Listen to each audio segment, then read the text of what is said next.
मैं जब कलेक्टर की पद पर हूं तो भारत सरकार ने एक आयुर्वेदिक केंद्र का शुभारंभ मेरे हाथों से करने का विचार किया। यह मेरे लिए बहुत खुशी और गर्व की बात है।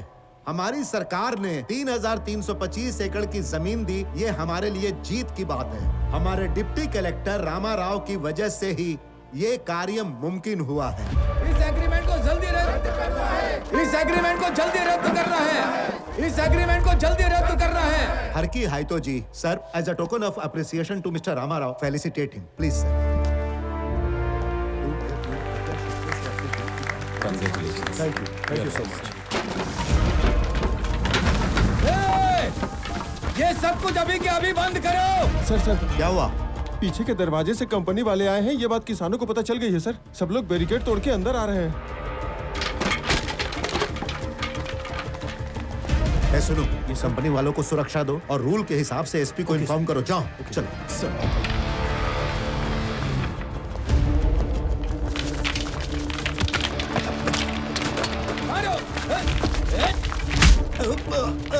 मारो इसे। सर आप अंदर जाइए। सर को अंदर लेकर जाए।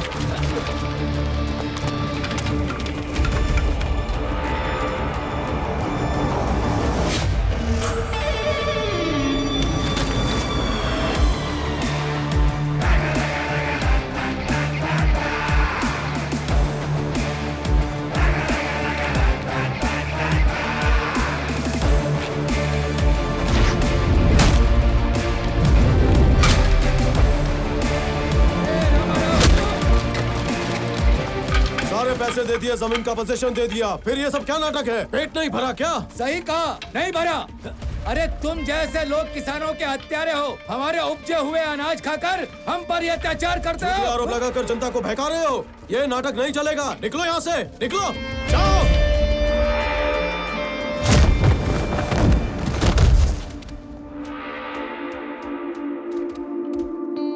अरे बाप रे, इतने सारे लोग।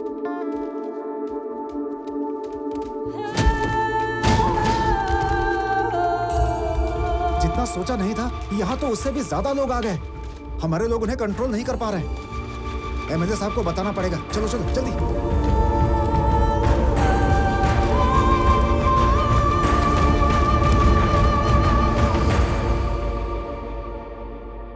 देखो रामाराव, लगता है हमने जो मेहनत की है वो बर्बाद हो गई।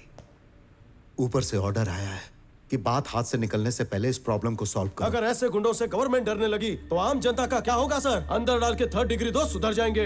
ये किसान लगते हैं, गुंडे हैं। अबे तू क्या मुझे इस तरह से घूर रहा है? बात को आगे और मत बढ़ाओ, छोड़ो इसे। अगर ये झगड़ा बड़ा होगा तो नेशनल न्यूज बन जाएगा, ये वेंचर रुक जाएगा। इसीलिए सेंट्रल मिनिस्टर बीच में आकर कॉम्प्रोमाइज के लिए बोले।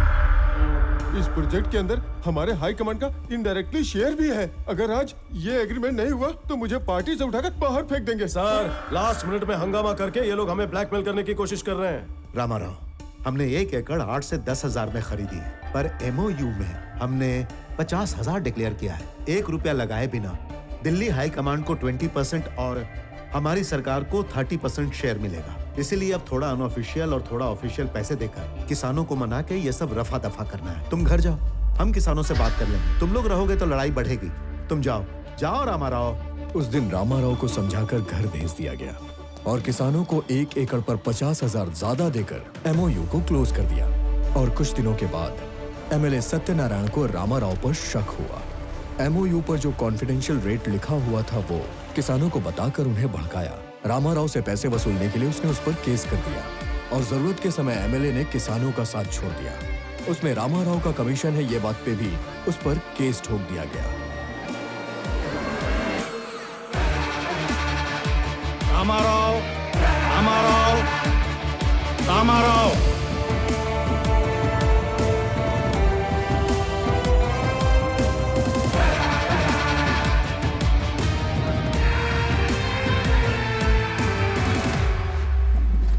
रामाराव जी, इससे पहले कि मैं जजमेंट सुनाऊं, क्या आप आखिरी बार कोर्ट से कुछ कहना चाहते हैं?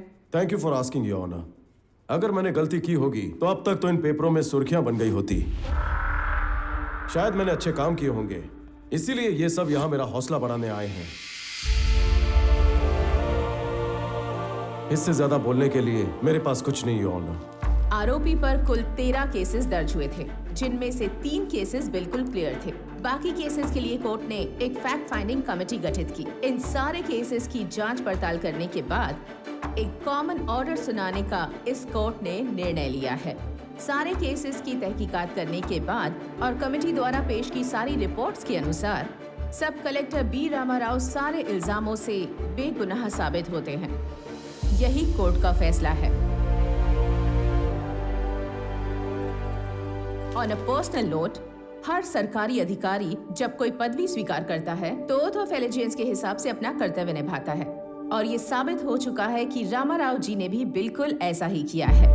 अपने अधिकार निभाते हुए उन्होंने कुछ ऐसे काम किए हैं जो उनके कार्य क्षेत्र के बाहर हैं, पर वो सारे काम उन्होंने जनता की भलाई के लिए किए हैं। इसलिए उन पर लगे हुए सारे चार्ज ये कोर्ट इसी वक्त खारिज करती है।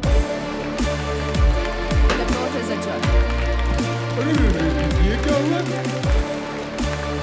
अरे रामाराव रुको, तू इस कोर्ट से बच सकता है लेकिन मुझसे नहीं बच सकता।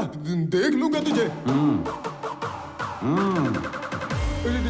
इसकी स्माइल का मतलब क्या है? आपके साथ इतना कुछ हुआ फिर भी भूल जाते हैं। अरे उसकी स्माइल की 4 वजह हैं और वो जो करता है उसकी 10 वजह हैं। एक चाणक्य और एक क्षत्रिय को मिलाते हैं तो बनता है रामाराव।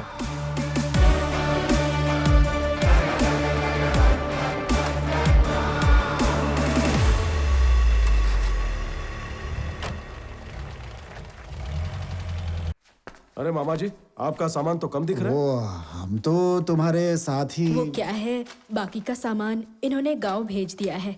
हम यहाँ 2 दिन रह के गाँव वापस चले जाएंगे। घर की हालत क्या है वो भी पता नहीं। आपको कहीं जाने की जरूरत नहीं। हमारे घर के पीछे घर खाली है। मैंने पिताजी से बात कर ली है। ये हमारे साथ ही रहेंगे। आपको कहीं जाने की जरूरत नहीं, आप सब यहीं पर रहेंगे। आप इस परिवार का हिस्सा हैं और साथ रहने से ही परिवार बनता है। मैं आपको कैसे धन्यवाद कहूँ दामाद जी, आप दोनों के बिना मेरी जिंदगी कुछ भी नहीं। अरे बेटा, चल जल्दी कर, दादा दादी के पास चलने की तैयारी कर ले। मैं सामान रखवाता हूँ। आजा आजा आजा आजा। क्या बेटी, पैकिंग हो रही है? आइए सर, आइए बैठिए ना। आपके लिए कॉफी लेकर आती हूँ। तो उसमें थोड़ा जहर भी मिला देना बेटी। रामाराव जो कर रहा है उससे तो अच्छा ही होगा। जाओ तुम कॉफी लेकर आओ, जहर के बिना। आइए सर, बैठिए। रामाराव, मुझे एक डाउट है, जरा क्लियर कर दोगे? उस दिन जो भी झगड़ा मारपीट हुई वो सब कुछ प्री प्लान था, है ना? सर, आपने जो सुना वो सिर्फ आधा सच था, लेकिन पर्दे के पीछे कुछ और ही है।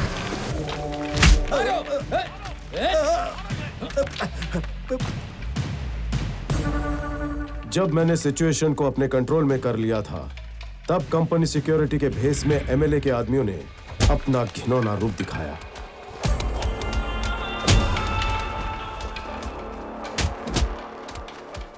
किसानों पर हाथ उठा रहे थे, मैं चुपचाप कैसे देखता हूं।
किस लिए?